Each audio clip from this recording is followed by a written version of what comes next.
Dokumen pemberitahuan PHK dan disposisi PHK dari Dinas Tenaga Kerja.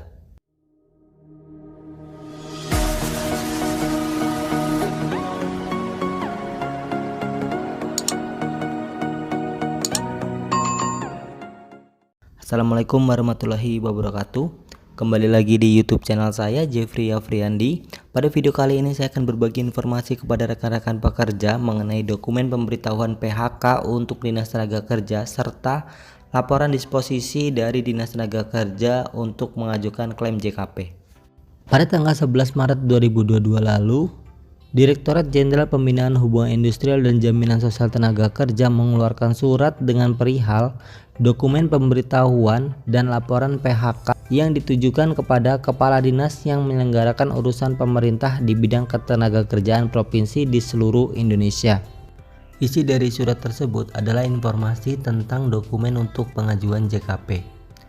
Mengingat bahwasanya JKP adalah program baru agar tidak disalahgunakan oleh beberapa oknum, maka dari itu perlu diatur secara detail tentang dokumen-dokumen pengajuan JKP. Berbeda halnya dengan formulir 6C yang digunakan saat proses pengajuan JKP di akun Siap Kerja, masih terdapat dokumen yang harus dipenuhi tenaga kerja agar mendapat disposisi dari Dinas Tenaga Kerja.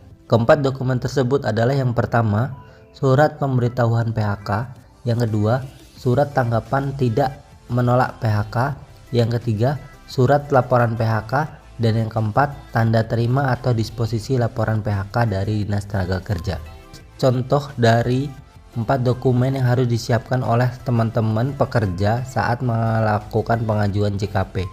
Contoh yang pertama adalah surat pemberitahuan PHK dari pemberi kerja atau perusahaan yang ditunjukkan untuk tenaga kerja yang ter-PHK. Selanjutnya untuk pada bagian yang kedua, diisi nama dan jabatan pemberi kerja atau HRD pimpinan perusahaan. Bagian yang ketiga diisi dengan nama tenaga kerja, jabatan, unit atau divisi, serta tanggal perjanjian kerja. Dan bagian yang keempat diisi mengenai alasan PHK serta informasi-informasi mengenai hak-hak tenaga kerja yang ter-PHK.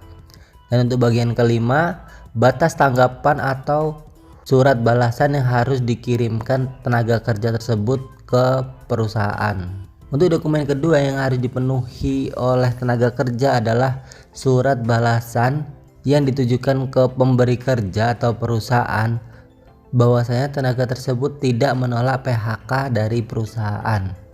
Pastikan balasan surat ini harus sesuai dengan permintaan tanggal yang telah ditentukan oleh perusahaan.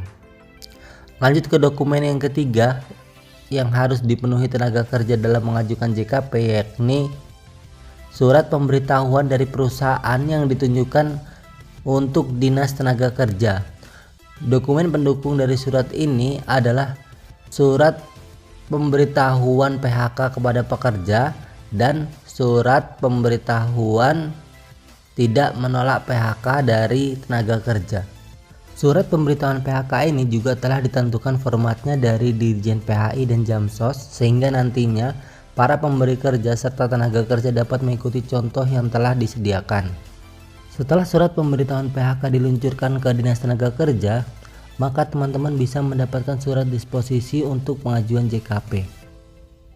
Contoh surat disposisi PHK untuk program JKP yang telah disiapkan seperti ini. Apabila dokumen-dokumen yang telah dipenuhi, teman-teman bisa mengajukan klaim JKP di akun Siap Kerja. Demikian video yang dapat saya sampaikan. Apabila teman-teman ingin bertanya, silakan bertanya pada kolom komentar atau DM Instagram saya.